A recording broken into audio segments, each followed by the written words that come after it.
Are you struggling for consistency in your sim racing? Does your iRating look like a roller coaster? If so, we have good news for you. The way to get more consistent is to first understand what you're doing differently than the professionals. And VRS is the answer. With our competitive subscription, you will have the telemetry, setups, tutorials, and everything else you need to fully analyze your driving. Our data packs and the ability to compare your driving with the best in the world will show you exactly where to adjust your inputs, change your driving line, and shave seconds off of your lap times. And our powerful and precise Direct Force Pro wheelbase and precision pedals are being used by some of the world's best drivers. All these champions agree that VRS hardware is not just the best on the market, it's also priced well below the competition. So if you're looking to upgrade to direct drive and the best pedals in sim racing, VRS is your answer. If you want to get better, get faster,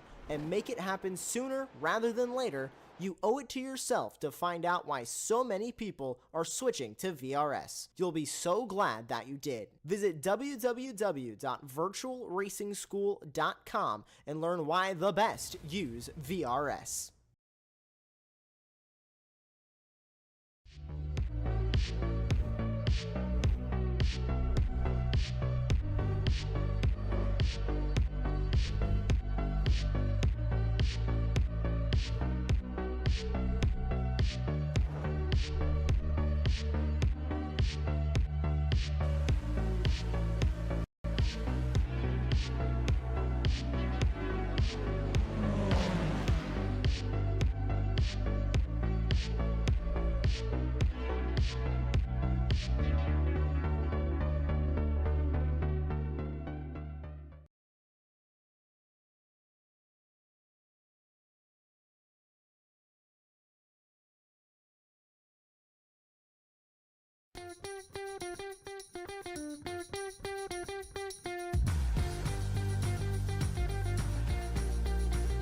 Well, good evening, everybody, and welcome back to the Apex Racing Academy F4 Championship. My name is Ron Mullins. Alongside me here in the commentary booth is Aaron Smith, and in the virtual production hall we have our old buddy Josh Wilkie. We welcome you all tonight to round 8 of the season, coming to you tonight at Mugello, a track which is newer to the iRacing platform, only brought in for Season 1 of 2024. However, this is a fantastic track, most known by race fans nowadays as hosting a Formula 1 round back during the 2020 COVID season, which was a very chaotic race, which I think had 2 or 3 red flags in it, if I'm not mistaken. That was a fantastic race, and this is a fantastic track as well, as part of a very exclusive club of mine of iRacing content that I purchased almost immediately after it came to the service. That is a very catchy name, if I do say so myself. Now, Aaron, last week when we were talking about what this race had in store, we both really had some pretty high hopes heading into this round of the championship. So would you like to elaborate on that?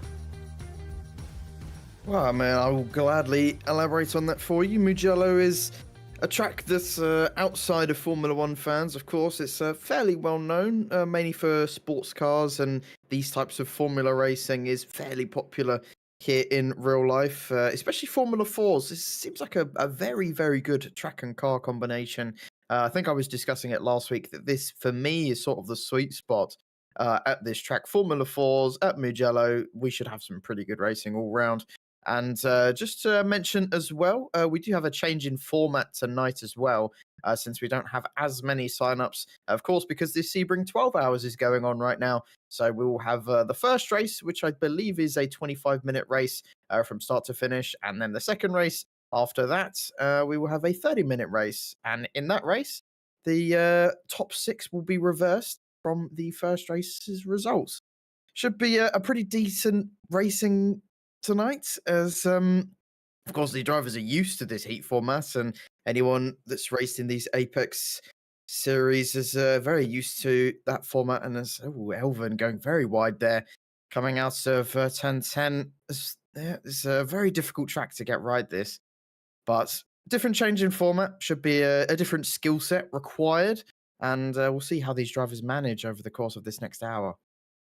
I think there's a little bit less pressure as a result of the different format. Longer races, we have a 25-minute long and well, not an hour and a half, a half an hour long. I can't even imagine an hour and a half long F4 race. That would be really interesting. Maybe we'll try that for the next season of Apex Racing Academy F4 whenever that comes. But even though there is slightly less pressure because of the format, there still are prizes to be up for grabs if these drivers finish well in the championship standings, which we'll get to in a little bit. 650 pounds of Apex Racing Academy subscriptions are up for grabs, and as usual, we'll go through the currency conversions: 824 US dollars, 759 euros, and finally the grand total of the prizes we have on offer are worth 77,500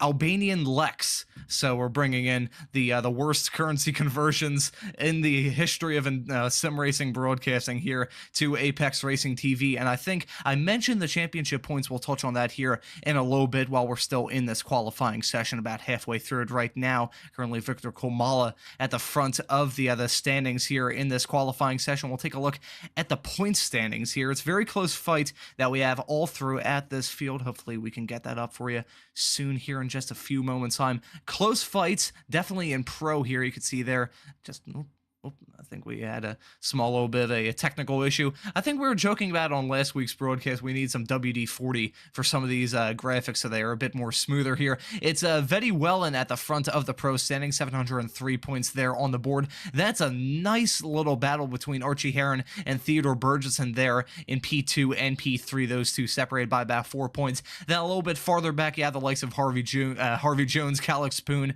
Valentin Amblard. A pretty close fight there up towards the front of the pro standings. However, Wellen does have a nice little gap that he'll look to try and maintain as we approach the final 3 races of the season. I think we'll go into the Pro-Am standings now. And Aaron, I think I'll let you take this one. Well, for me, I've mentioned this a couple of times this season. This is my favorite championship going on at the moment. I think the pros, it's very much in Wellen's hands. It's sort of his to lose now. He's been rapid throughout the rest of the season. But into the Pro-Ams, it's been a bit of a different story. We've had some very, very quick drivers who just haven't made the best of their situations. Drivers like McFarquhar and Laritson, who have consistently been very, very quick and matching the pros on occasion. Laritson last week was very, very quick. But drivers like Heldon, who've just stayed consistent, gotten the points where it matters. Those types of drivers, I mean, Heldon's leading the championship by over 20 points. And that's what you got to do in a long season like this. If you're not quick, well, you just got to stay consistent. And if you're not consistent, well, you got to try and be as quick as you can. But of course, it's amazing if you can have both. Famously, I bottled 2 championships because I was quick, but I kept crashing. And that was sort of my downfall. I eventually learned to stop crashing. And then, wow, I won a championship. Surprise, surprise. You just got to keep pounding in those laps, and just consistency is key in a championship like this. And well, Heldon's really proving that right now. But onto the AMs, it's more or less the same story. Just consistency and getting into that A final is very, very important. But of course, I don't have to worry about that today, as Tim Rutten and Labinson are separated at the moment by just 1 singular point. That championship is going to go right down to the wire. Don't forget about Jay Walsh, though, who's only 30 points behind. And I'm looking at those point standings. They could actually be in a decent running for the Pro-Am Championship. I think they'd only be about 20 points behind, so they're doing very, very well, those top 3 at the moment. But the Pro-Ams and the AMs, that championship is very much one to look out for. The pros going to need someone else to spice it up. That is an extremely close fight there in the AMs. You mentioned Jay Walsh, and we have to keep our eyes on him, even though he is 3rd in the standings right now in that AM category, a little bit farther back than the 2 in front of him. He is still a very fast driver. He's also a driver that avoids trouble. He avoids drama like the plague, and that's what it's helped him out a lot throughout the season, whether it be just making it into the A mains, as you mentioned, Aaron. That won't be an issue here for tonight's racing, as we're seeing Jay Walsh go through the turn 13 and 14 14 section before he enters the final corner. We have about 2 minutes left to go here in this qualifying session. That's Selim Senturk at the front of the running order right now, 1 minute 46.684. That's a pretty good lap from him, so we're seeing some drifting there from Jay Walsh coming around the final corner, which is one that's always been tricky for me ever since I was a young kid driving around this track back on Forza Motorsport 4 back in the day. God, I'm trying to think now. This is back when I was like 7 or 8, maybe even younger. That was always a trouble spot for me driving around this track. And even today, whenever I do some laps here around Mugello, I tend to get a little bit wrong coming through turn 15 because it feels like a corner that will just never end. I'm not sure exactly what degree corner it is. It just pulling my very bad geometry skills out. I would guess it's probably about 200 degrees, more than 180 though, so it's definitely a really tricky corner. It feels like it goes on forever though, so that may be a corner that catches at some of these drivers here in this race we have coming up. It's also one of the most important corners on the entire track. It starts your next lap, of course. It got to get that good run all the way down that main straight, and well, in the race it's going to be super important for getting that slipstream. And well, Wellin, who it was a fairly close battle for pole between him and Senturk. Well, he's just gone and improved by 0.2 of a second. I think he had a helping hand from his teammate though, Kumala, as Senturk now crosses the line, and unfortunately he doesn't seem to have improved on his time. And well, that looks like it's going to be it for qualifying. Doesn't look like anyone else is on that quick of a lap, although Michelson actually jumps up to 3rd place, and that is pole for Pro-Ams. That is good for his championship hopes. He's still sort of in the fight as they're drifting through turn 1 there, but of course the session is going to end in about 5 seconds. But drivers like Kumala would have expected a bit better from him, but 2 Pro-Ams really showing up there in 3rd and 4th.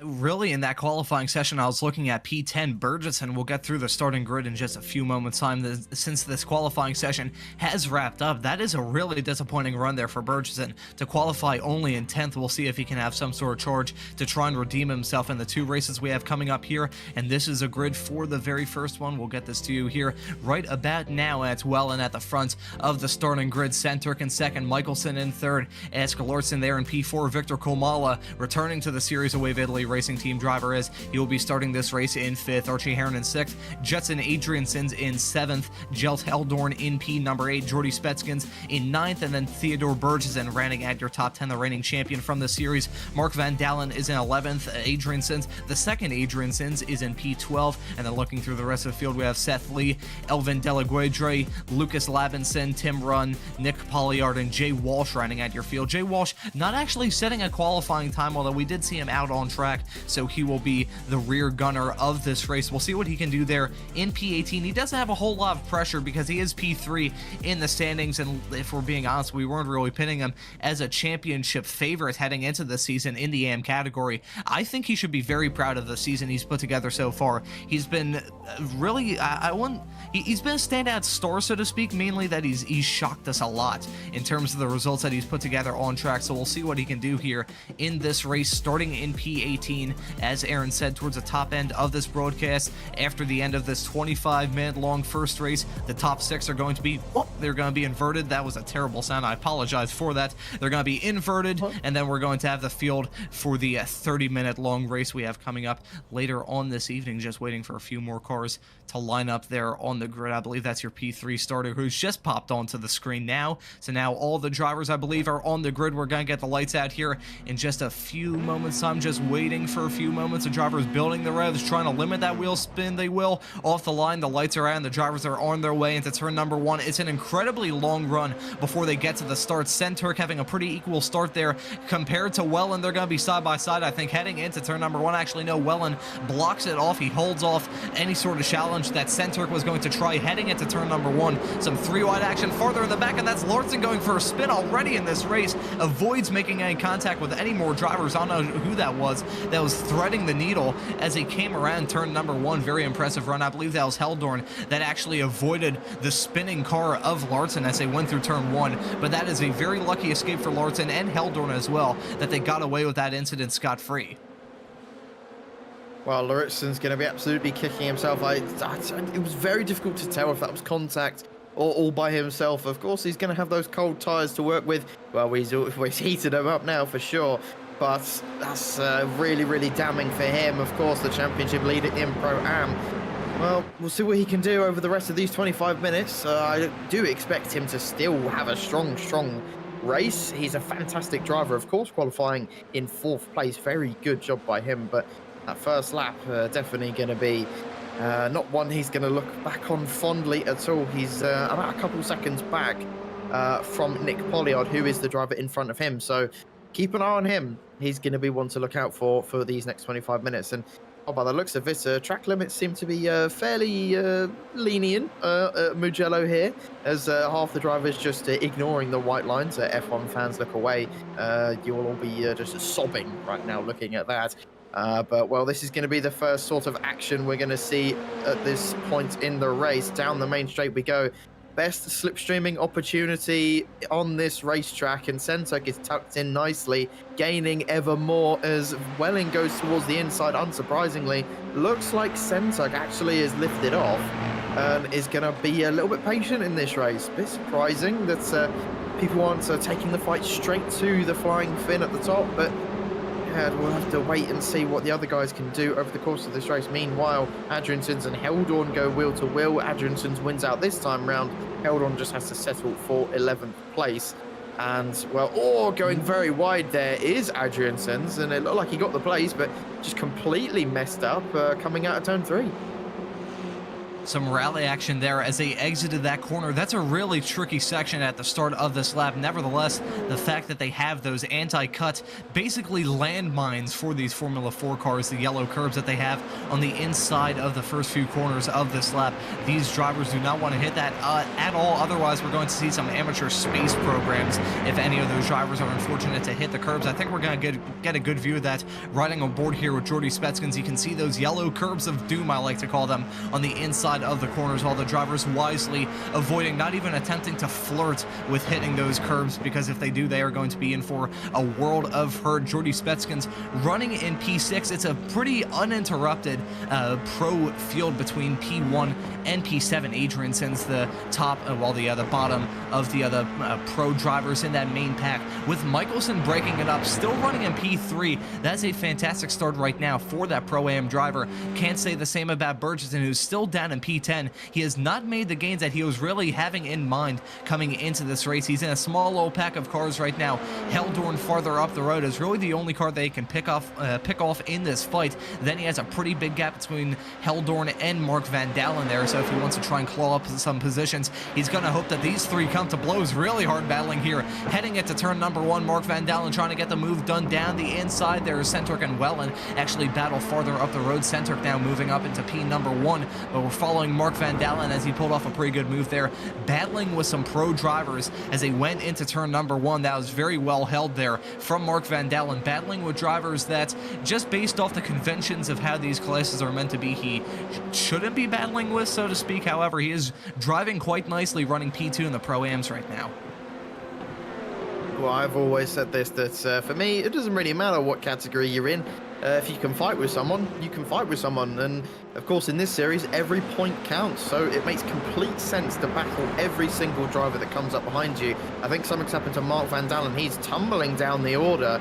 And, yes, he's gone off the road. You can see the gravel Trapper's tyre marks going through it. He's definitely had an off-force contact with someone. Eldorn now going side by side with Bergson as he moves up into 8th place, but is now 2.5 seconds behind Spetkins.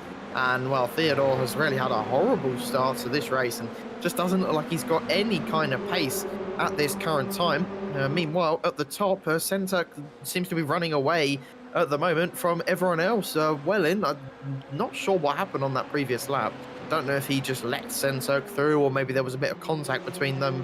But, yeah, it just seems like Wellin's just fallen back a bit, although just gained a 10th going through that last corner. Here is a replay of that move for the lead. Looks like it's going to be a last-minute lunge from Senturk. And, yeah, just a bit wide from Wellin. I think he just went too deep. And, yeah, going side by side there with, I believe that was Michelson. I think what might have happened there is as they went through turn 1, I think Wellen might have had a small little snap of oversteer mid-corner, and that's what caught him out. Right now we're seeing Michelson battle quite hard to stay in that top 5. He's gotten passed by Komala and Heron right now, so he's holding on, clinging on, so to speak, with that top 5 spot. You've got Adrianson's right up his trumpet here, heading into turn 4 and 5. We're going to take a look at a replay of what happened to Mark Van Dalen. This was him heading through turn number 7, heading into 8 now, and I think he might have just ran a little bit wide. Ooh, no, actually he had a big snap of oversteer. Lucky for him not to go spinning like a top. That was a fantastic a fantastic save from Mark Van Dalen as he went through turn 8 and 9. My pronunciation not being good. Maybe snave, is snave in the English dictionary? I'm not too sure, probably not. I won't even assume that it is, but that was a pretty good save there from Mark Van Dalen as he went through turn 8. He will not have clean underpants after that moment heading through 8. Yeah, no, I'm definitely not looking up what snave means at all, because I'm definitely not curious. But whatever it means, we'll figure it out when we get to the warm-up, which will be in about 20 minutes' time. For now, we've got some intense racing action going on up and down the grid. Speaking of which, we haven't really been paying attention to what Laritsen's been doing. Looks like he's just been stuck at the back. It looked like he was being fought with very, very hard by those AMs. He's just about broken away from Walsh and Polliard at the moment and has caught up to Deguileldre in front of him and Van Dalen. He's got a bit of traffic to go through, and like I mentioned earlier on, this championship is going to affect him a lot, and it's going to be very interesting to see what it's going to look like after this race. There's Archie Heron battling with Michelson still. Michelson seems to be very racy, but just making them break away from the top drivers at the moment. It's sort of just now Centurk and the two Finns at the top, and we'll probably only see those three fighting for the lead of this race unless something happens later on this race. But meanwhile, this is the battle going on for 13th all the way to Laritsen, and of course Laritsen's going to be aching to gain all of these places. It's going to mean a lot for his championship, and well, about 20 points is the difference between him and Heldorn going into this race. And well, that's just going to grow even more at the moment as Heldorn's in 9th place. He's not leading at the moment in Pro-Ams. That of course goes to Michelson, who's had a fantastic race up into 5th. He might be able to sneak his way into the championship if he can keep this up. But we'll keep an eye on all of those battles going on. Bergson just making a tiny bit of progress now, up to 7th place, taking advantage of a couple people making mistakes. Spetkins now under pressure from Heldorn, who we were just talking about, and Adriansen's not too far behind as well. Rutson at the moment leads in the AM category, with Labson just not too far behind. Here is Heldorn trying to go for the move on Spetkins, probably not going to work around this final corner. Going to try and get a nice wide line to get a good exit coming out of that final corner, get a nice slipstream all the way down this main straight. This could easily go through wide heading into turn 1. Bergson's going to be absolutely bricking it as he sees 2 cars, maybe even 3. We've got Adriansen's right behind us as well, and smartly the Dutchman holds off for now and doesn't choose to fight this one too hard. But oh, that's Adriansen's trying to go up the inside. You saw that it nearly turned into 3 wide. It's only 2 wide for both battles right now. Bergson loses out to Spetkins. Heldorn just manages to hold on from Adriansen's, and Heldorn, after all that, still stays in 9th place. But Spetkins overtakes the Swede as Bergson trying to look for a move going into turn 4 and 5. But nothing doing there so far. But this is some very, very intense racing. That was some really hard stuff between Heldorn and Adriansen's. Not an inch given between those two. I don't know if you saw that, Aaron, as they went through turns 2 and 3. I think it was probably a matter of nanometers separating Heldorn and Adriansen's when he cleared him. I was fully expecting there to be contact between the two of them with how close they were. However, they got away with it scot-free, so you gotta give them credit for racing hard, yet respectfully they're still running firmly inside the top 10 right now. This is Victor Komala, who's gone past his teammate Wellen to move into P2. I was going to say this when these two were about a half a second apart. They're still very close in the grand scheme of this race. Considering how the Wave Italy racing team drivers have raced race each other in the earlier parts of the season when they came to blows at Silverstone and Okayama, back-to-back races. They crashed in the later stages of that A main. I think maybe if you're the Wave Italy Racing team principal, maybe you would tell these drivers, hey, back off a little bit, don't race each other too hard. The points are being paid out here in this first heat, right?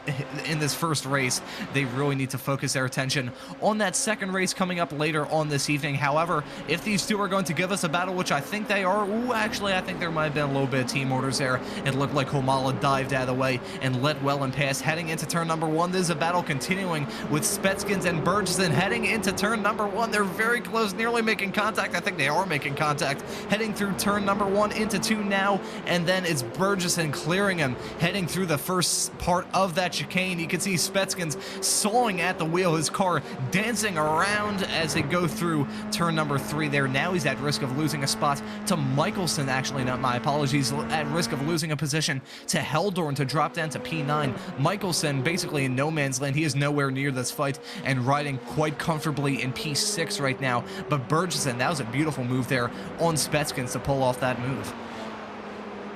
Yeah, gaining back what he probably thinks is rightfully his. Of course, he lost that place a lap ago to Spetkins, and like you said, that was a very impressive move. But is it worth it, you know, because he's just going to get slipstreamed again by Spetkins going down that main straight, and this is Lauritsen going wheel to wheel with Deguel Eldre. This is for no, actually this is Lapson, his fellow Dane, on the racetrack right now, and very close to contact there. Lapson fighting his country compatriot very hard, and of course, like I said earlier, they're very much allowed to. Every point matters, and well, considering how close that AM championship is between Russen and Lapson, I'm not surprised that he's fighting as hard as he can for every single point in this race. But eventually it's to no avail as Lauritsen gets past and up into 13th. But the slipstream down this main straight once again is gonna just feel like an absolute, it's gonna feel like torture for the car in front, as well, Lapson is going to have to try and make a move, otherwise he's going to be under pressure from Deguel Eldre. But here's the battle that we've been watching for the past few laps. This battle's been going on. And that's inevitable contact between Bergson and Spetkins. And well, I was just about to mention the fact that the longer a battle goes on, the more likely it's going to end in tears. We've seen that a couple times this season, and well, it just did for the Swede and Spetkins. And well, they were making very close contact on the previous laps, as Ron mentioned, but I think that was just playing with fire, to be honest, and just one bit of contact too many. I think that just about sums it up, Aaron. Playing with fire, bit off a bit more than they could chew, and it's such a shame there for both drivers, more so for Burgesson, who I think with that contact, unless he has some sort of massive recovery in the second race we have later on this evening, that is going to be a real blow to his championship chances. We're taking a look at another replay, and it was just, it's a shame there. I think Spetskins just drifted out a little bit too much, carried a lot of speed heading into 1, and just drifted out a little bit, got a bit of understeer mid-corner, and drifted into the path of Burgesson there. That's such a shame for both drivers who are giving us the best battle on track right now. Sadly for the both of them, it ends in tears. Yeah, I could kind of see it coming, and I think a lot of people probably could as well. It just looked like they were just racing each other a bit too hard, and I don't know, it just seemed a bit inevitable. And well, the contact eventually did happen, and well, they ended up with Spetkins out at the moment and in the pit lane. We'll have to wait and see if he comes back out onto the track, as he's probably still towing at the moment. He lost his rear wing in that contact. Luckily, Bergson was able to continue on, but I imagine he's got a bit of damage to his Formula 4 car, and well, 15th place for him, like you mentioned, Ron, is definitely not ideal for his championship hopes, and I think we can confirm that he's pretty much out of the championship fight. A bit of a shame for the man who took that championship in the previous season, but nonetheless, as Wellen very much using those curbs, and this track is, I believe it was the first iRacing track to have these 3D curbs. I think another track that got it recently was Sebring, of course, for the Sebring 12 hours, unsurprisingly. This is Deguel Eldre going wheel to wheel with Lapson. I believe Lapson might have gotten a slowdown or just let him through there. Didn't seem like he was fighting him too hard, as Lauritsen's romped away 2 seconds up the road up into 11th. And I did say keep an eye on Lauritsen. He definitely could be one to still finish within the top 10. He's only 4/10 off of it, or from Tim Rutten at the moment, who is leading the ARMS at the moment. Going to be good for his championship, of course, between himself and Labson. And, well, Lauritsen's probably going to have to be a bit patient through these next few corners. Not really an overtaking opportunity here, as it will just leave you vulnerable going down that main straight. And, oh yeah, it doesn't look like he's going to be going for any moves anytime soon. And, well, it's going to be a bit of an inevitable overtake down the main straight. And while we've got a few corners just to wait and see what Lauritsen does, speaking of the Danes, I found out what Snave means. It means, funny enough, in Danish, to make out. Yeah. So, fun fact. So, Lauritsen and Labenson, I apologise for Ron saying that you made out mid-corner, but, you know, it's fair play. You learn something new every day. But, anyway, back to what really matters. Instead of making out on track, let's just go wheel-to-wheel on track instead, as Adriansons and Heron. This is going to be the battle for fourth, most likely. Michelson as well, just watching a couple car lengths back, and probably a smart idea that he just stays in 6th place. As, well, of course, he's got a bit of a buffer between himself and Lauritsen to gain on his championship contender, as well as Heldorn, who is your championship leader at the moment in that Pro-Am category, in 7th place. And, well, like I said, the Pro-Ams is probably my favourite championship at the moment to watch. It's going to be one I think is going to go all the way until the end, possibly between 3 or 4 drivers. But I don't really have a favourite. It's just about whoever can keep their consistency up. But as well, pace, of course, matters, as Michelson is very much proving that at the moment. 6 seconds nearly, over 6 seconds actually, ahead of Heldorn. Well, Center continues to lead. I'll mention again with Michelson running in P6, that is the spot where after the invert that we have for race 2, he'll be starting that race on the pole. If he holds on to that spot for now, again, we have a lot of racing left to go, so anything can happen between now and the checkered flag. But I wouldn't be too shocked if we didn't see Alexander Michelson really not even attempt to fight Archie Heron to move into P5, because he's in a good I can't speak now for some reason. He's in a good spot right now, so I wouldn't be shocked at all if he just doesn't fight. This is a nice fight between teammates here. Victor Kumala running in P3. I think he was giving his teammate a little bit of a bump draft there as they went down the start-finish straightaway. This is Archie Heron going side-by-side with Adriansons heading through turn number 1. Michelson is a camera car of this fight, and you can see Heron trying to pull off the move, nearly pushed his competitor off the track going through the first chicane to start off this lap. There's still, I think there's some contact between the two of them as they came out of turn 3 here. This is very hard racing between all of these two drivers, and it looks like Adriansons loses out in that fight. Heron cleared him, but just barely. It was a few centimeters separating those two drivers as they came out of turn number 5. Definitely a little bit of contact, not enough to cause any sort of damage. However, these two drivers racing quite hard right now, and I think Michelson, as much as he is very happy that he is running in P6 and will grab the pole for race 2, I don't think he would be upset if he saw these two drivers spear off the row in front of him, which how hard they've been battling, it won't be the most shocking thing in the world, Aaron. Yeah, pretty much hit it right on the head there. It just means it's going to be extra points for Michelson. And, well, of course, I think Michelson knows that he doesn't really have the pace to compete with the likes of Center, Gwelin and Kumala. So, you know, just getting a cheeky 4th place. I don't think he'll mind that at all. It just means it's more points for him in that championship. It might also promote Heldorn, Adriansons, Van Dalen and Lauritsen maybe up a place, depending on how bad the contact would be. But honestly, that lap, I genuinely thought they were in each other. I don't know if it was just the angle of the camera, but yeah, they really are playing with fire at the moment with iRacing netcode, and well, it's at the moment it's paying off. We're getting some fantastic action between those two, as once again they go side by side. But the battle for the lead, it looks like Center, because just his pace has just fallen off over the past few laps, and he had about a 1.3 second lead, possibly even more. Ron, I think you mentioned it, and well, look who's oh no, actually Michelson's fallen back. Initially there was contact between Heron and Adriansons, but now it's Michelson who's ended up down in 6th place and has lost about, I think, 5 seconds from that. think that is a wounded F4 car. We're going to take a look at a replay to see what in the world happened. We're following Michelson. Right in front of him is Heron and Adrian Sins going side by side. Heading out of the corner, they're making all sorts of contact. Michelson. Oh, maybe he's just serving a slowdown possibly, because I saw him going very slowly. That, or there's some sort of weird sort of netcode contact, because it looked like his car was going very slowly when we switched our cameras to him. But that is a very, I think that was just hard racing between these two. We're taking a look at another angle here. Adrian Sins on the outside here, and Heron, I think, just ran him out of room. Yeah. Yeah, it's super glue. I think this series should be sponsored by Super Glue, because we just saw two F4 cars glued together as they went through one. Well, I mean, I'm surprised I'm making this reference because I'm not even American, but I was going to say flex tape, to be honest, between those two. But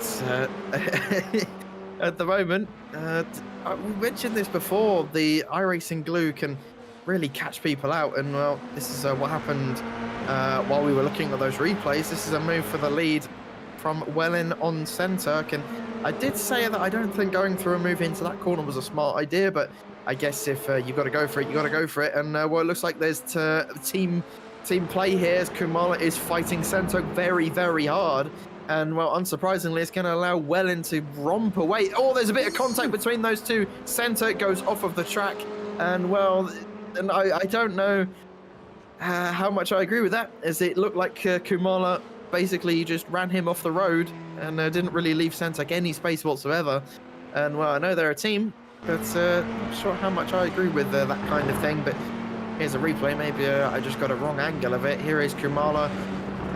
Hits that curb, and it's a bit of the glue again. They kind of just got stuck together, but at the same time, I feel like Kumala probably could have tried a bit harder to leave Centec a bit more room on the outside, but yeah, it's unfortunately spoiled the battle for the lead a bit. It's basically gone. Here's another angle from a top-down view, and I guess from that angle it looked like Centec wasn't really alongside until Kumala hit that curb, but interesting to see if there's any stewards inquiry after the race to see what people think about that. But like I said, kind of spoiled the battle for the lead, as Wellin will probably romp away now, and it will just give him even more points in that championship.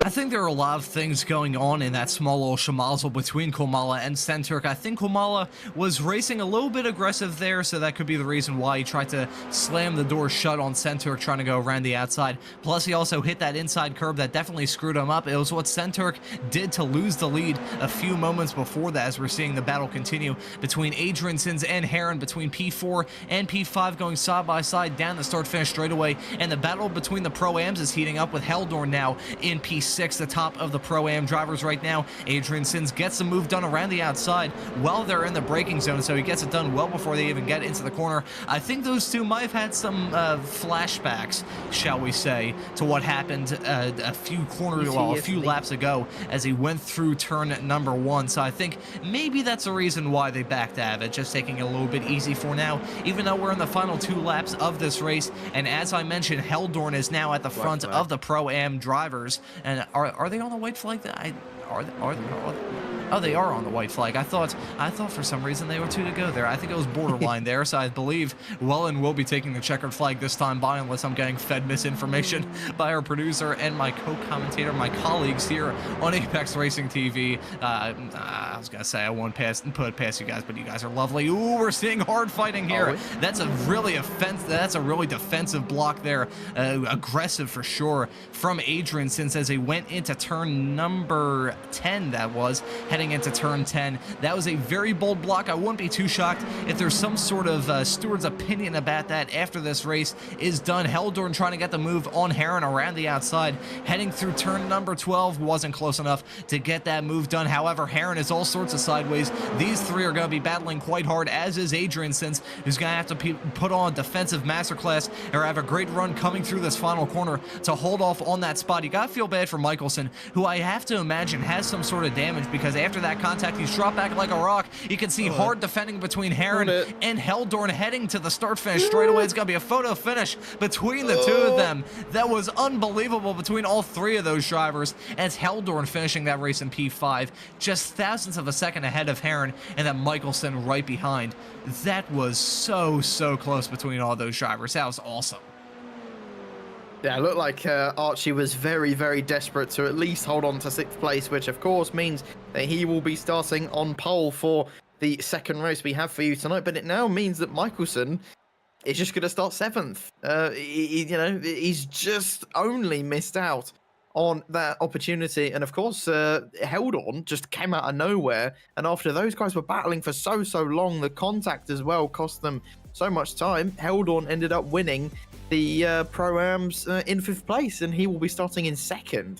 That is a really good result for him, and of course is going to bump up his championship even more. He had about a 20-point lead. That's probably going to be about 25, maybe even 30 points, as Lauritsen, of course, had a pretty poor race. But we got a bit of a break now. I think this is a 5-minute warm-up just to relax, and the drivers can prepare themselves for another 30 minutes of chaos, and, it should be fun. I think we're in store for one heck of a second race here. I think we'll run through the results from this first race, a very dramatic one, I must say, from start to finish. Had drivers going off, championship contenders crashing, and overall a fantastic finish. I think they were 3 wide when they crossed the line. It was won by Wellen, who in the end of the day actually pulled away from his teammate 2.3 seconds, separating himself and Victor Komala, who finishes this race in P3. Centurk rounds out your podium in 3rd. That's Jetson Adriansons in 4th. Heldorn in 5th, Archie Heron in 6th, so he will be on the pole position when it comes time for the second heat race. Second race, I'm calling it the heat races. I'm stuck to the old format that we used to have. It's Archie Heron starting from the pole for the race we have coming up in just a few moments' time. Alexander Michelson, who was quite disappointed after the way things turned out for him, he finishes this race in P7. That's Ask Lauritsen in P number 8, Mark Van Dalen in 9th, Tim Runn being the top of the AM drivers. We didn't really talk about him all throughout that broadcast. He finishes this race in a fantastic P10 for him. That's Delaguedre in 11th, Adriansons in 12th, Labinson in P13, Nick Polliard in 5th, in P14, and that's Burgess, one of the last of the drivers to take the checkered flag on the lead lap. That's Jay Walsh, who had a very up and down race from start to finish. Jordy Spetskins, who's involved in that contact early on, and Seth Lee, who dropped out of the race for reasons that we aren't too sure of towards the start of the race. And actually, while we are in the small old break between these two heat races, I'll say what happened when I looked up Snave, my fantastic quote, as we saw that save from Mark Van Dalen midway through that race. Snave is apparently a village and former civil parish, now in the parish of Brenzett in Folkestone in the UK. So, Aaron, as a Brit on these broadcasts, I think you should have known that more than me. I don't know every town and location in England. Do you know every town and location in the United States of America? I didn't think so. No, 5. Well, then there you go. You know 5 out of hundreds, maybe even thousands. But I think I did see that it was a town, but I saw the more interesting fact that it means French kiss in Danish. So yeah, I think that's more interesting than just it being a crooked old town in the south of England. The Apex Racing Academy F4 Championship, the most homoerotic series in all of sim racing broadcasting. We're going to go through the starting grid here for this second race, and it's going to be an interesting top 6 after the invert. Archie Heron at the front, Jelt Heldorn, the Pro-Am, joining him on the front row, Jetson Adriansons in P3, Selim Centurk in 4th, Victor Komala and Vetty Wheelman Wellen rounding out the top 6 there after they finished 1-2 in that race. Alexander Michelson looking for some kind of comeback starting this race in P7, Ask Lauritsen in 8th, Mark Van Dalen in 9th, Tim Runn in 10th, Delaguedre and Adriansons rounding at your top 12. We'll try and go through the field as quickly as we can. That's going to be Labinson, Polliard, Burgess, and Walsh, Spetskins, and Lee rounding at your field. I'm going to look at Burgess and see what he can do, because if he has a bad result here in this second race, he is going to be pretty much out of it in that pro fight. So we'll have to see if he can mount some sort of charge there starting farther in the back. The lights are out now and the drivers are on on their way into turn number 1. It's a pretty good start there from Archie Heron. It looks like he's going to lead the field heading into turn number 1, unless we can have some sort of a massive dive. Heading into 1, we can see the field fanning out already. We're seeing some defensive moves, aggressive moves already in this race. You can see a big dive there. Senturk making contact with Heldorn. Big contact between those two as they head through turn number 1. It's a fantastic start there from Archie Heron, who will lead the field heading through turn 2 and 3 for the first time by. But that was very close stuff between Heldorn, who had a terrible start, and Senturk, who may have some sort of front wing damage after the major contact they made come through 1. Unsurprisingly, there's a lot of drivers being aggressive off of this start. And while those drivers like Wellen, of course, they want to get as quickly as they can through these guys that they know that they're quicker than. It seems like there's a gap forming between, I believe it's Labinson and Degraleldre already. As they're going through these first few laps, the drivers are a bit shuffled up, of course. They're all just panicking, it seems, on this first lap. But at the moment, it's still Heron who leads the way. Adriansons has had a decent start, but Wellen, of course, up 3 places already. That's really good from him so far, and he will probably be within the lead of the race or fighting for it very, very soon. Oh, very close to contact, and that's Kumala going for a huge, huge accident. And I could see that coming from a mile away. Kumala just absolutely sent it on Senturk, and they were racing extremely hard. But that's gonna... That's Lauritsen off. That's the Lauritsen as well. He made contact with Michelson, who's now spinning like a top. I think he had some major suspension damage.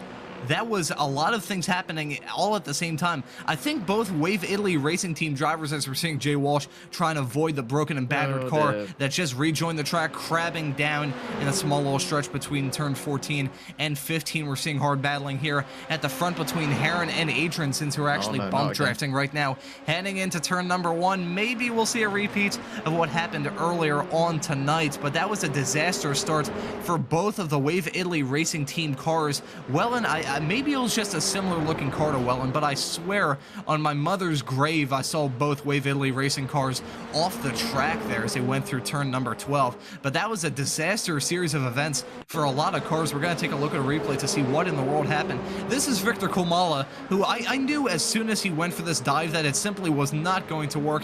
Heading into turn number 12, and oh, that was a kamikaze mission more than anything else, and you can see his teammates farther off the road. Kumala backs his way into that outside tire barrier of turn 12, but that was a doomed move from the second he made it. And this was Vetty Wellen going off farther up the track. This is going side. Actually, no, he just outbroke himself, I think, heading into turn 12. Goes through the penalty lane that's used whenever the motorcycles run here. And I just saw a faint little glimpse there of Michelson going for a spin farther in the back, and you can see Larson there off track trying to, I think he actually made contact with Michelson. So that was a terrible series of events for both teammates in pro as well as competitors. Oh, you could see, and oh no, it was actually, oh my god, that was major contact for a lot of those drivers. Oh my god, I think Michelson and Lauritsen made contact probably about 4 times in the span of about 15 seconds. It all started with, I think that was Lauritsen making contact with the back end of Senturk, spinning himself around like a top. Then he got T-boned by Michelson,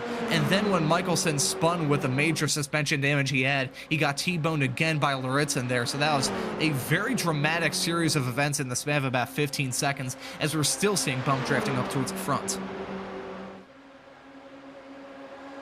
Whoops, I accidentally muted my mic. Whoops. I wouldn't recommend bump drafting. Yep, I know. I was I thought I muted it before, but no, apparently not.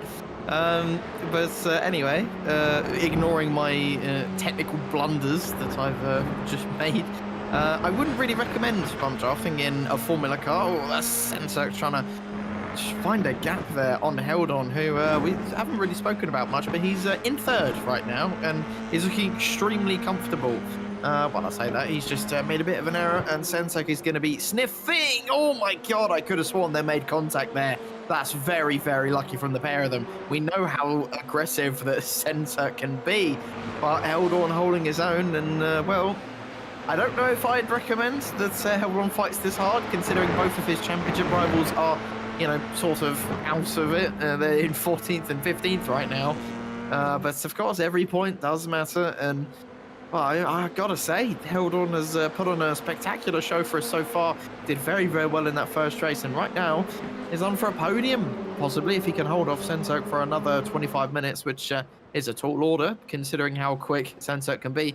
And let's not forget that Wellen is just about a second behind as well. So bit of a tall order for the Dutchman, but if he can embrace his inner Verstappen, then it could just happen. If he embraces his inner Verstappen, or really if any drivers embrace their inner Verstappen, I think I would probably be asleep by the time this broadcast came to a close, considering how boring Formula 1 usually is. Anyways, before we start some sort of civil war in the live chat here of the stream here on Apex Racing TV, we're switching our attention back to Archie Heron and Adrian Sins, who are still bump drafting each other as we're seeing Senturk and Heldorn go side by side farther in the back. Senturk moving into P3 with a fairly textbook move heading down the start-finish straightaway there. So right now we have an all-pro front 3. We'll see if it becomes an all-pro front 4 if Wellen can claw his way up and get by Heldorn. Heldorn with a fantastic race meeting so far. It wasn't looking too good for him midway through that first race that we had earlier on in the stream. He was probably, I think it was about 5 seconds back of Michelson's, but after the dramatic series of events that we had on lap 1, Michelson with a battered Formula 4 car that he did pick up a fast repair for. He's currently P15. Oh my god, that was a massive moment farther up the track. Yeah, just got a tiny glimpse of Heron doing what George Russell did when we came here in Formula 1. Kept his foot flat, just like George Russell, and it just went all the way off the track and just thought, it's fine, I'll just trade you on the track, and he's still in the lead somehow. We're going to take a quick replay of how he managed to keep it on, and coming through the same corners as George Russell, of course, a couple years ago, and just a tiny bit wide, kept his foot flat for just that tiny bit too long, and managed to keep it on, managed to keep it in the lead as well, the important part. But has just made his life that tiny bit more difficult. Has Adrianson's Senturk held on, and Wellen soon enough in his rearview mirror. He's bricking it, as I've mentioned a couple of times earlier on. But Heron's not really had an easy time of it so far today. And, well, this is probably going to be his most difficult task yet. Senturk most definitely is going to want to go for that lead. And, yes, we're going about 3 wide heading into turn 1. Archie looks like he's just backed out of it and is going to let Adriansons and Senturk battle it out for the lead of the race, as Adrianson's got the inside line for this next corner. Senturk just runs a little bit wide, tries to poke his nose up the inside into turn 3, but just can't seem to get the lead of the race, has to settle for P2, and now it's Adrianson's in the lead of this race, leading this about 5-car pack now, and this is going to heat up very, very quickly. We know Senturk loves to be in the lead of the race. He prefers track position over anything else, and is a very aggressive driver, as we've seen a couple times tonight and over the course of this season, and it will not surprise me at all if we see an aggressive dive bomb from the Turkish driver. Wonder if Senturk is going to try saving his tires a little bit, because that might have been what caught him out in that first race. He just dropped back like a rock in the final 10 minutes, it must have been, and then he dropped down to P3. So I think Senturk may try and save up his stuff a little bit more and wait for those final 10 minutes to really go all out and try and snag the win here. Of course, the win is what pays out, regardless if you're leading all the way up until that final lap. If you don't take that checkered flag in P1, you aren't the winner there. That's how racing works, if you didn't know. But Senturk now actually at risk of losing a spot to Heron. It looked like Heron was going to try and go for a move around the outside heading into the final corner. It just wasn't close enough, but you can see Wellen, the rear gunner of this fight, with all that hard battling. Wellen, who is about 0.7 of a second behind these 4 drivers, just closed that gap massively in just the span of a few corners, so we'll see him act as a little bit of a pick in this fight. Heldorn, still a very impressive run from him, still running in P4. We'll see if he can hold on to that. Senturk now, Adrianson's actually dropping back. You can see 3 wide action heading into turn number 1. One of these drivers will have to back out. Neither of them do. Adrianson's with a fantastic drift heading through turn 1. Now he's at risk of losing P3 with Heldorn, who tries to go for the move, and Senturk spins around, and you can see Adrianson's and Heron making contact, and that big contact farther in the back. That's Heron making contact there with Wellen.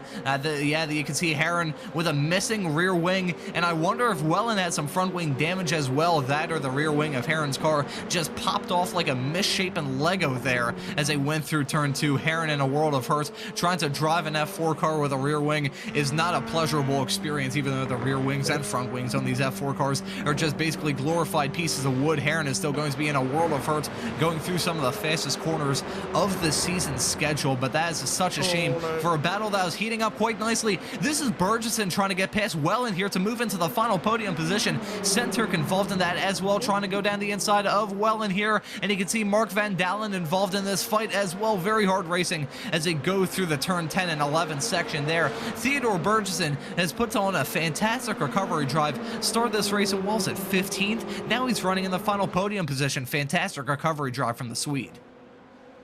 Yeah, we didn't even mention or see him at all. He's just sort of popped out of nowhere. And of course, that absolute chaos on that previous lap. 5 cars pretty much involved.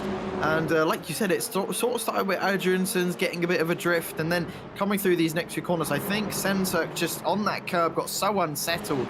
A spun round. He actually benefited the most out of all of that, since everyone else just caught up. Just ended up checking up, hitting each other. And well, here's what happened to Archie Heron. He's probably the one who ended up the worst, of course. And I don't think Wellen really saw how much slower they were going. And Archie was spun round there, lost his rear wing, and obviously had to come into the pits at the end of that lap. And so did Wellen.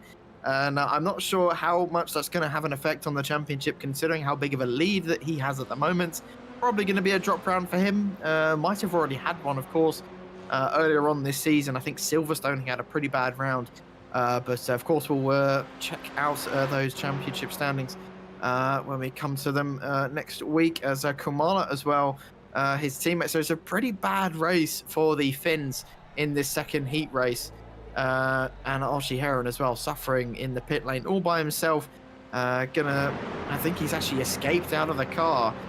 And that's an unfortunate one there for Archie Heron. And, well, we've got a different sort of battle at the front now, as Heldorn's up to second place. It's been a fantastic race for Heldorn today. It really has. Of course, a bit of luck has sprinkled in there for him. But at the same time, you got to have the pace, you got to have the consistency, you got to have the right mindset to put yourself in this position and stay there. That's the important part. Can Heldorn stay in second place, or could he go one better and end up winning this race? That would be an incredible result for him.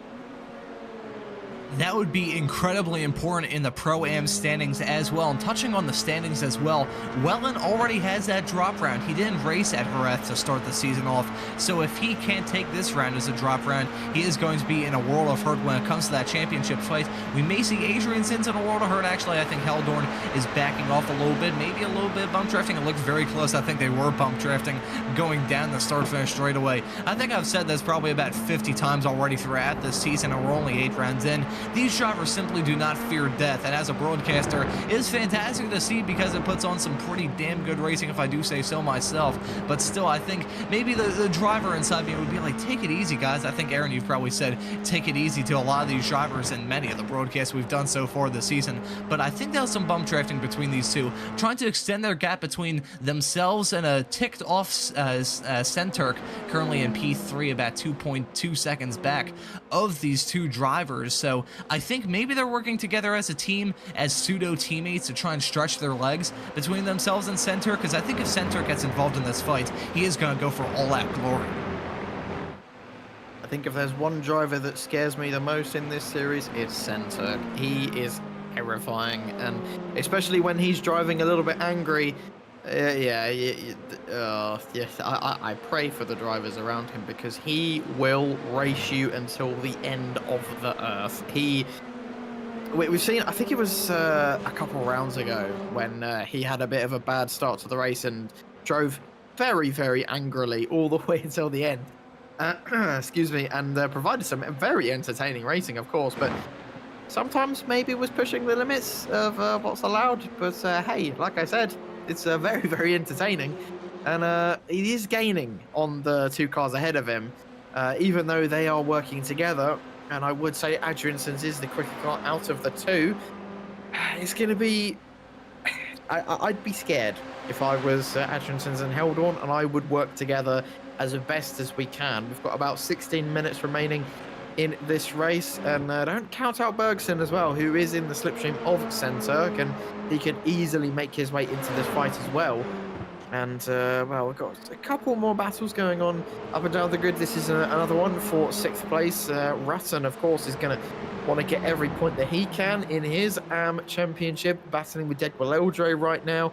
Spetkins is just the 3rd car in this huge train, and seems to have settled down for now, as coming into this middle part of the lap, there's not that many overtaking opportunities, and you just got to be a bit patient unless the driver ahead of you makes some kind of mistake, which it looks like Rutten has got a poor exit out of turn 5, going side by side as Degualeldre thinks better of it and just backs out of it, coming into turn 7 and now 8.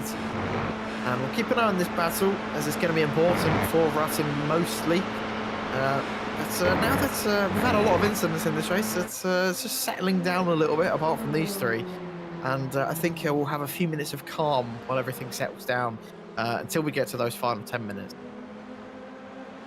Could this be the calm before the storm, Aaron? I think it may be. We're halfway through this race, over halfway through this race now. Have about 14 minutes left to go until we're going to see that checkered flag. And there is a lot to be decided. I think Heldorn is very happy about the position he's running in. However, Senturk has closed that gap now 1.8 seconds behind Adriansons. So it won't be too long if he reels in these two a little bit more. He will be in that draft and he'll close up to these drivers pretty much right away. As soon as he gets into that draft, it's going to turn into a 3-car fight. It will turn into a 4-car fight, actually, as Bergson is right behind Senturk.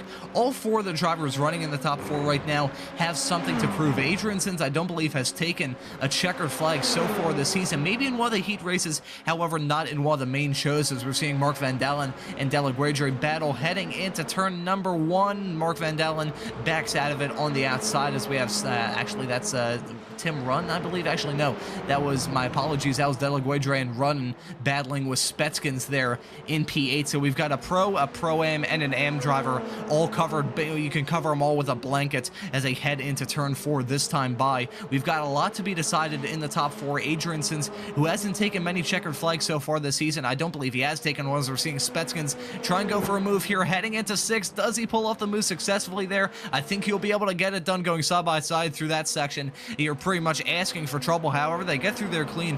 Quite surprising. Adriansons, as I said, has a lot to prove. Heldorn, as a Pro-Am, wants to take that checkered flag, even though this round is going to be great for him points-wise, regardless of where he finishes. Senturk is going to be a man on a mission, has closed that gap another 0.2 of a second, so he is dangerously close to picking up that draft of the 2 cars farther up the road. And Bergson, your reigning champion, who we thought was basically entirely out of championship contention after that disastrous first race that he had tonight, he's now running in P4, and I think he has a pretty good shot to win this thing. What do you think, Aaron?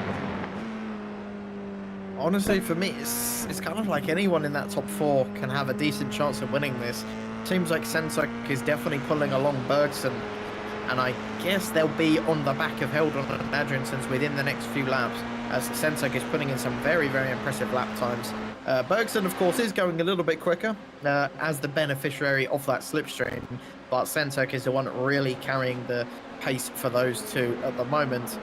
And it doesn't seem like Adriansons and Heldorn quite have the pace to match up to them. I'm saying that Senturk goes very, very wide into turn 1 and just loses a few tenths there, and might be pushing a little bit too hard. And of course, last race we saw that he towards the end, those tyres of his just fell off very, very quickly.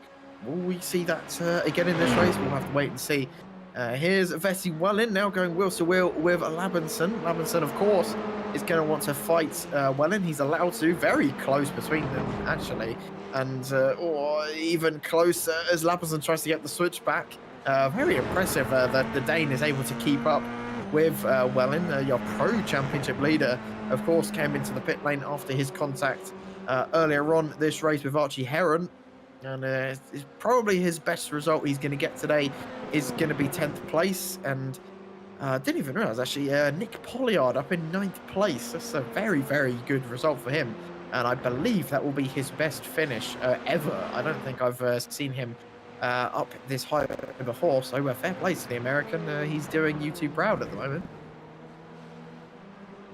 Do you say you 2? Our producer Josh is Canadian. Oh, you know what I mean. All right, I had to Same poke fun area. at that.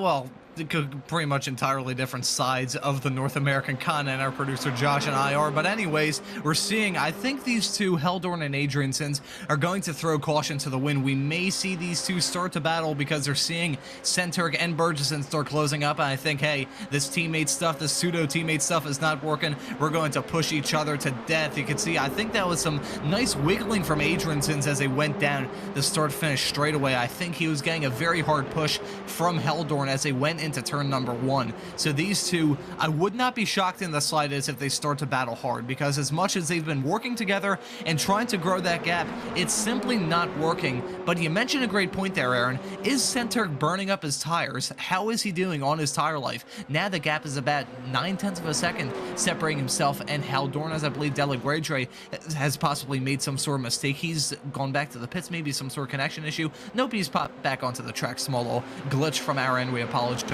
for that. Anyways, moving our attention back to this front fight, Centurk, I'm just not confident that Centurk has the tires under him. I wonder, has he saved up his stuff? He had that slide earlier on in this race, and we've seen mistakes from him so far this round. Clip the curb a little bit. I was just going to mention, throughout this race meeting so far, in qualifying, in the race that we had earlier, and this race as well, he's clipped an inch of those killer curbs on the inside of the corners here at Mugello, and it's cost him so much as Centurk actually runs a little bit wide heading through turn 12 this time by.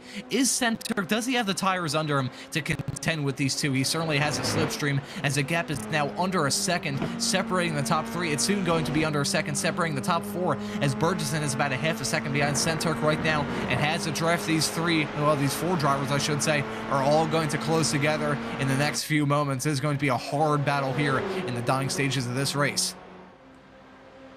Well, you were just saying that you don't think Centurk has got the tyres to win this race. Well, look how close he is now. Bet you feel like a fool now, Ron, don't you? He's probably about to fight for the lead. He's only a couple tenths back from the lead now. Could bring Bergson into this as well. I think Bergson probably is just going to have to sit behind and just kind of watch these three go wheel to wheel. But this is what we've been predicting will happen over these last few laps. And Centurk has finally caught up to these two. And over these next few laps, we'll see what will happen. What will the ending be? Who's going to finish where? Will there be more contact at the end of this race? We're into the last 7 minutes. Heldorn running a little bit wide, going through turn 7 there. And I don't know who's going to be the quickest out of Heldorn and Adriansson. I don't know if Heldorn is just holding on because of the slipstream. I think Bergson definitely does not quite have the pace to match these guys and is definitely benefiting from that slipstream. But yeah, it's I'm just throwing things out there. Anything can happen over these next few laps, and I think that's the fun of this type of racing. You just don't know what's going to happen, and I'm excited to find out as well. In a few corners time, going through that main straight, that slipstream is well, it's honestly, it's a gamble. Who's going to come out? Are you going to go on black, reds? What kind of bets are we throwing out, Ron? Who do you think's going to end up on top at the end of this? This may sound bizarre, but I have a good feeling about Burgesson. He is a very patient driver. He may not have the pace, but if these 3 drivers come to blows in front of him, we could see him take the checkered flag. Speaking of, they're going 3 wide, going down the start-finish straightaway. Centurk is going to be on the outside. He actually backs out of it before they get into the turn. Heldorn now trying to take the lead of the race for the first time, going around the outside of Adriansson's. Very close stuff there, but I think Heldorn may have screwed himself over. As you can see now, Centurk going side by side with him. He clears them, so Centurk moves into P2, very close to making contact. I thought he was going to try and bump and run heading through turn 3 on Adriansson's, but very close stuff between all these drivers. Heldorn still trying to stick it around the outside of Centurk, just not close enough heading into the 4 and 5 chicane. But Burgesson is a very patient racer. You don't have to be the fastest on track to win the championship. Just ask your reigning champion. He has that number 1 on his car for a very good reason. He is a patient driver, and I think it may be Sun Tzu the Art War that says a warrior's greatest attribute can be his patience. So we'll see, will Burgesson be able to hold off on this fight if the drivers farther up the road come to blows? Heldorn, I still have to give massive props for him. The fact he's still running in P3, started this race up towards the front, still running up towards the front, as the only Pro-Am, actually only 2 Pro-Ams in the top 5 right now. It's a very impressive run for Heldorn. To even have a chance at a podium here is quite impressive as they head into turn 12 this time by. I gotta imagine when they enter turn 1 this time by, that top 4 that you see on the left-hand side of your screen with these SDK graphics is going to be turned completely on its head. Honestly, the phrase turning it on its head probably going to have to be turned on its roll hoop at this point, as we've seen a couple drivers go tumbling over today already. Is it going to happen again? Let's hope not, and we can just have some really good wheel-to-wheel action until the end of this.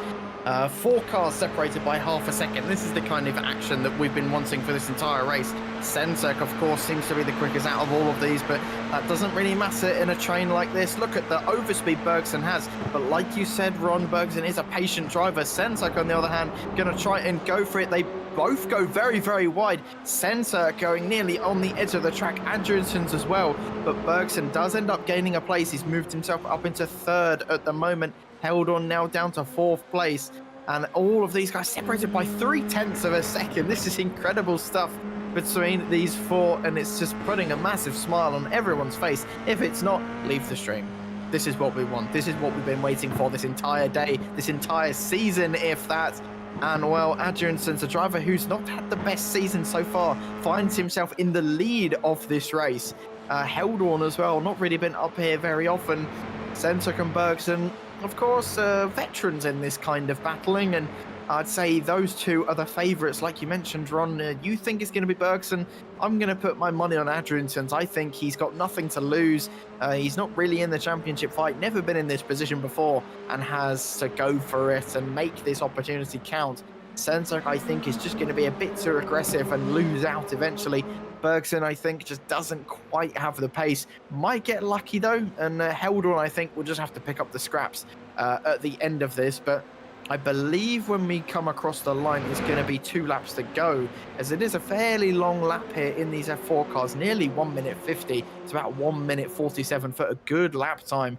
Everyone taking different lines through that final corner. But here comes the second to last round of today, this main straight battle that we've seen many, many times. The slipstream is super, super powerful. Is Bergson going to try and go for it this time round? Is Sensek going to be able to make it stick into turn 1? Here we go then into turn 1. Sensek on the outside seems to be ahead. Adrianson's going very deep, nice and late on the brakes, but it's going to be Sensek with the inside line into this next corner. Adrianson seems to have just gone a bit deep there. Sensek seems to have gotten the lead of the race and has done very, very superbly. In fact, Bergson now trying to go side by side. Heldorn thinking about it as well, as Bergson trying to go around the outside. A fantastic move by the Swede, and that is why he is the reigning champion of F4 ARA series. And wow, that was a fantastic move by the Swede. Very, very brave. Very good job by both of them to not end up making contact. And well, is that going to be the end of it? We're going to find out with about 1.5 laps to go here.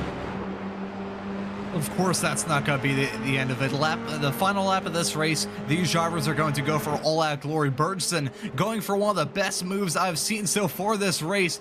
That was a ballsy move, especially considering how twitchy Adrianson's car was on the inside. You could see him snapping midway through the corner as they went through turn 4, but Bergson still had the stones to just stick it around the outside and pulled off the move successfully. Now he's going to be in the catbird seat. Senturk will not be. He's going to be in the lead, and I think more than anything else, he is going to be a sitting duck going down the start-finish straightaway this time by. They will be taking the white flag this time by. It's going to be 1 lap to go when they round turn 15 for the second to last time here on the start-finish straightaway now. I think this 4-car battle has broken into 2 and 2. We'll see. You can see Weaving here down the start-finish straightaway, trying to do everything in his power, Senturk is, to break that slipstream, but it's not going to be close enough. I think Bergson is going to have a fantastic run here. He's trying to go around the outside, heading into one battle of the last late breakers. Who's going to hold off? It's going to be Senturk leading mid-corner, but Bergson is going to try and go for the switchback here. Not close enough. Heading into turns 2 and 3.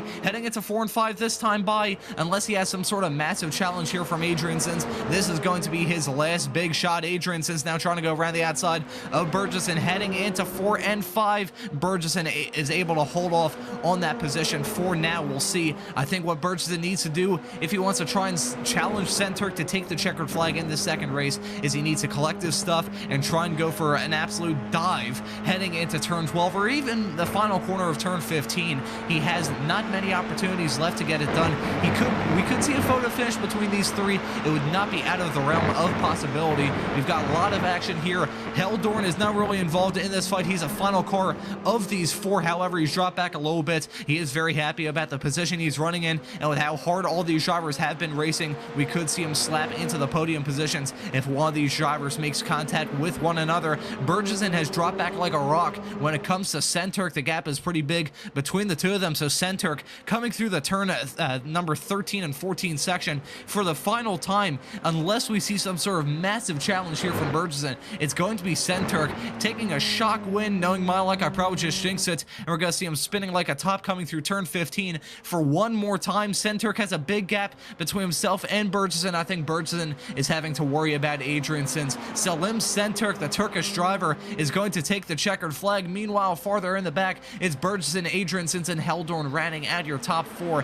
Very close between all of those drivers. It wasn't the photo finish that I hinted we could see. However, that was still a pretty damn awesome finish, as Aaron said, right as we were seeing that fight start to heat up. If you don't like that racing, you may as well not even tune in. Spetskins we're following here, rending out the top 7. That's going to be well in a very distant P8. This is Lucas Labinson in P number 11. He is right behind Nick Polliard, who's going to take a very surprising P10, a fantastic result for the American in the 313 car. He's going to be second of the AMs. Tim Runn actually takes the checkered flag, the top of the AM drivers in this race, and wow, Aaron, that was amazing. Yeah, I do think it was a little bit anticlimactic, though. I think Bergson might have he should have gone for it, should have absolutely sent it into that first corner and just thought, why not? I've got nothing to lose at this point. But fair play to Centurk. I predicted he wouldn't win, and you didn't predict he'd win either. We both would have just lost a lot of money, so this is why I don't gamble, because, yeah, I'd probably be broke. But yeah, fair play to Centurk. I genuinely didn't think he'd be able to win that, and wow, being proved wrong, I hold my hands up. Well done, Centurk. You did an amazing job. Wellin, of course, down in P8, as you mentioned.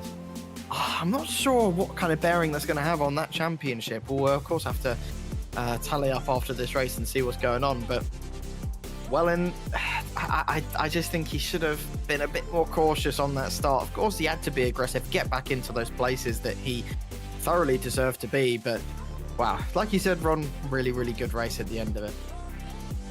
And I think we'll take a look at the results now of a very dramatic race 2. We were expecting that second race to be a little bit more dramatic than the one we had to kick this evening off, and I think I think our prayers, so to speak, were definitely answered. Selim Centurk finishes this race in P1, about a half a second separating himself and Burgess, and by the time they took the checkered flag, Adrianson's very close behind, rounding at your podium in third. Then it's Jelt Heldorn, a fantastic race. He'll be the top of the drivers in the Pro-Am category. Mark Van Dalen in fifth, right ahead of Tim Runn, who takes a checkered flag as the top of the AM drivers. They round at your top 6. That's Jordy Spetskins. A nice recovery drive from him. He was involved in that contact with Burgess during that first heat race. He finishes this race in P7. That's very well, and as you said, Aaron, a very disappointing result there for the Finn. We touched on it a little bit during that race, but considering he missed out in the first round of the season at Jerez many moons ago, the fact he had a fairly disappointing meeting here at Mugello, that is not going to help him in that championship at all. I think the pro standings really entering the final 2 races, that is basically wide open. So it's Wellin running at your top 8, Delaguedra in 9th, Nick Polliard, a fantastic P10, Lucas Labinson in 9th. That's Alexander Michelson, who had a beaten and broken Formula 4 car. He finishes in 12th. Eskaleritson in P13. Jay Walsh had a very quiet race meeting. He finishes in P14, 7 laps down. Then we have Archie Heron, Adrianson's Kulmala running at the drivers that were involved in incidents, and Seth Lee in P18, who did not actually take the start after dipping out of the session during that first race. And wow, Aaron, that was pretty dramatic, and I think we may have a little bit insight. I think we have some drivers waiting in the interview waiting room. Yeah, we have one. We've really been dried for interviews this year. It made me sad. No one wants to speak to us. We need some better snacks in here. No, that's I know. what we need. We need some better snacks to attract some of these drivers into the commentary booth.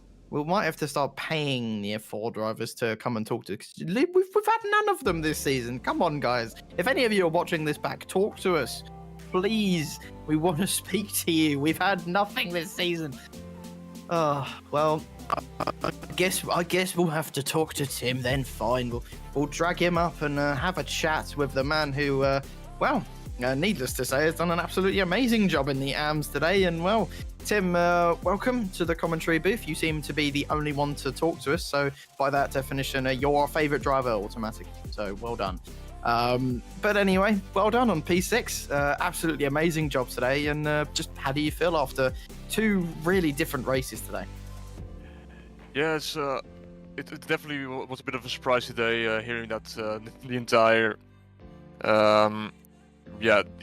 event was going to be shaken up with, instead of having the heat and the consolation and everything, and having these 2 really long races. That definitely changed the dynamic of the races up, and I was just happy I was able to keep the car in a straight line, unlike what I was doing in practice. And I was surprised with how well that went for me today. Yeah, I think you did an absolutely amazing job, and honestly, I kind of get that feeling. You know, sometimes in practice you think you're just doing absolutely horrible, and then you get in the race and it's like, oh, I'm like 5th. All right, fair enough. I've had that experience before, and I can relate to you very, very much on that. And of course, keeping the car in a straight line is the most important part. Consistency in a championship is what wins you it. And well, we've only got a couple rounds to go in this championship now, and it's very close between you and Labinson. Just how do you feel going into these next few? Well, I feel like I'm still not scotch-free about with Labinson in the championship. He's still a contender very much, and I'm still side-eyeing towards Mr. Walsh as well, because he can still be a contender if he has 2 absolutely great races going on. And for me and Labinson being like back, so I wouldn't count him out yet. And I also wouldn't say I'm scotch-free either. Well, that's we hope we can have a very good championship fight between you and Labinson. And like you said, Jay Walsh still in there, but just a little bit further back. But we got Sebring next week, and of course the Sebring 12 hours is going on at the moment. And well, how do you feel about Sebring? Do you think it's going to be one of your stronger tracks, or do you think maybe you'll struggle a bit there? Well, Sebring has been a good track I've done very well on in the past, so it will be interesting to see how that is going to go. Obviously, some of the drivers who are currently running the 12 hours will be having a little bit of an advantage, driving the track a lot in the last few months, I can imagine. So we'll see how it goes. It's one of those tracks I know very well, so we'll see. Anything could go. Thank you for coming and having a chat with us, Tim. And before you let you go, anyone you want to give a shout out to or mention? Yeah, I'm just gonna have to go with Mr. Walsh and Mr. Labinson to just make it an absolutely interesting AM category championship fight. Well, thank you, Tim, and congratulations on getting that win and an incredible P6 in AMS as well. And good luck for these final 2 rounds of the season. Thank you very much.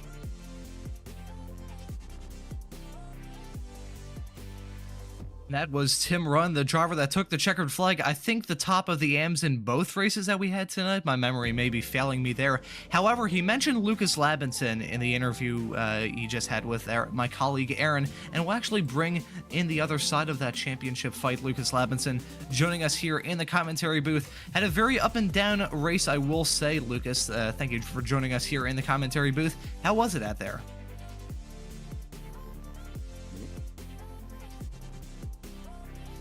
Hello, Lucas? You got a copy? Can you hear me? Yes, we can. Barely. Is it okay if you can turn your microphone up a little bit? Is it better now? Yeah, we'll roll with it. So, Lucas, thank you for joining us here in the commentary booth. How was it out there? Yeah, I'm going to be honest. It was tough. It was fun. I had 2 good races. I had a spin in the second race though, so. Yeah, I think Ryan got ahead of me in the championship. I'll try and get back up front in the next 2 races. Finish first. Now we are entering crunch time when it comes to the championship fight here in this series, and your championship contender Tim Runn mentioned you as his main rival, so to speak, entering the final 2 races. So what are your thoughts with this championship fight in AM? Well, everything can happen. There are lots of races to go, so I'll give it my best, and hopefully I'll win. Yeah. Now, the next race that we have coming up is Sebring, so how do you fancy your chances there? I'm gonna be honest, I don't know the track too well, so I'll be doing a lot of practice this week, and yeah, I don't actually know the track, so. Well, you'll definitely have to get some practice and try not to hit those 3D killer curbs there. And that was another part of this race that we just had here in Mugello. How was it handling the curbs here in this F4 car?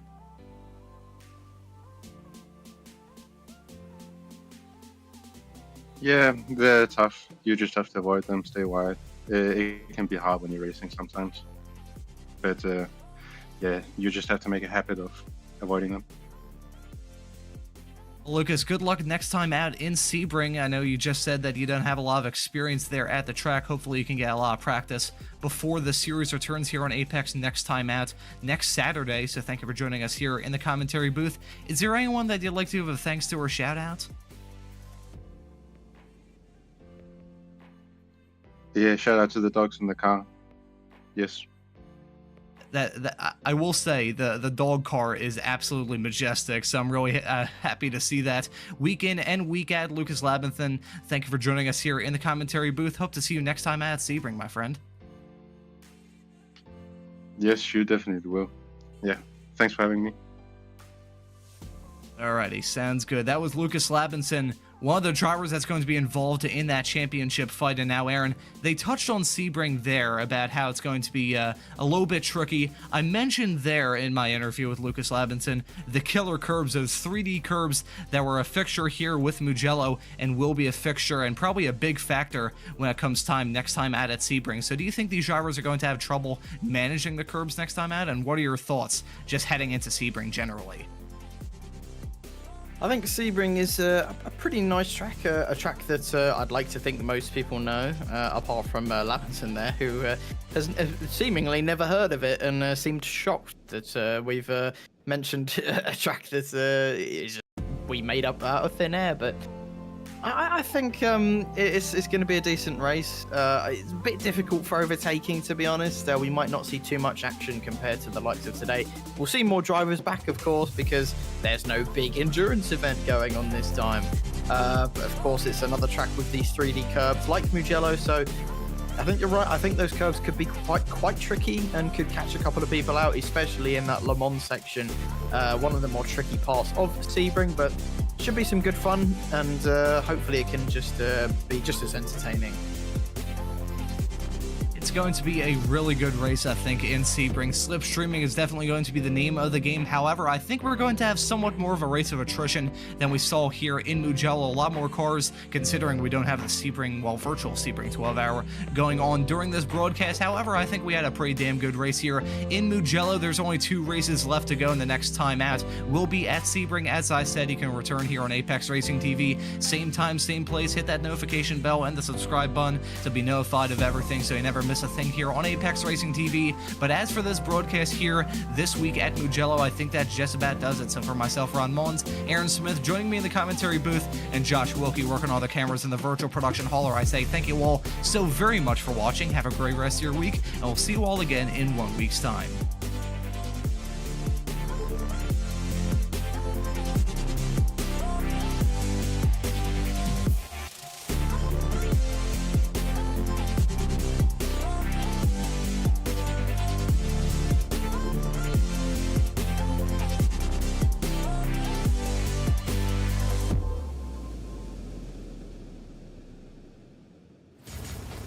Are you struggling for consistency in your sim racing? Does your iRating look like a roller coaster? If so, we have good news for you. The way to get more consistent is to first understand what you're doing differently than the professionals. And VRS is the answer. With our competitive subscription, you will have the telemetry, setups, tutorials, and everything else you need to fully analyze your driving. Our data packs and the ability to compare your driving with the best in the world will show you exactly where to adjust your inputs, change your driving line, and shave seconds off of your lap times. And our powerful and precise Direct Force Pro wheelbase and precision pedals are being used by some of the world's best drivers. All these champions agree that VRS hardware is not just the best on the market, it's also priced well below the competition. So if you're looking to upgrade to direct drive and the best pedals in sim racing, VRS is your answer. If you want to get better, get faster,